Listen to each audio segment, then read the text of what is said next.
బలవంతపు మత మార్పులకు లవ్ జిహాద్లకు తాను వ్యతిరేకమని, ఆదివాసీ జాతి రక్షణ కోసం చావుకానే సిద్ధమేనని ఎంపీ సోయం బాపురావు అన్నారు. అయితే జనజాతి సురక్షా మంచ్ సభలో తన వ్యాఖ్యలను కొందరు రాజకీయ పాపం కోసం వక్రీకరించారని, టార్గెట్గా చేసుకుని విమర్శలు, ఆందోళన చేస్తున్నారని ఒక ప్రకటన ద్వారా ఖండించారు. వాస్తవంగా క్రైస్తవులంటే తనకు ఎలాంటి ద్వేషం లేదని, అందరికంటే ఎక్కువగా అన్ని మతాలను సమానంగా గౌరవిస్తానని తెలిపారు. ఏజెన్సీ ప్రాంతాలలో అమాయక ఆదివాసులను కొందరు పాస్టర్లు ప్రలోభపరుచుకొని బలవంతపు మత మార్పులకు చేస్తున్నారన్నారు. మాయమాటలతో లవ్ జిహాద్ ఉచ్చులోకి దించుతున్నారన్నారు. ఇలాంటి అనైతిక చర్యల వల్ల ఆదివాసీ జాతి మనుగడ ప్రశ్నార్థకంగా మారడం తనకు బాధ కలిగించిందని తెలిపారు.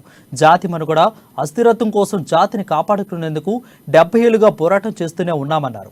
ఇందులో భాగంగా ఇటీవల జరిగిన బహిరంగ సభలో మతం మారిన ఆదివాసులకు ఎస్టీ జాబితా నుండి తొలగించి రిజర్వేషన్లను రద్దు చేయాలని డిమాండ్ చేయడమే కాక తీర్మానం కూడా చేశామని పేర్కొన్నారు. క్రైస్తవ మతాన్ని కించపరచడం తన ఉద్దేశం కాదని స్పష్టం చేశారు.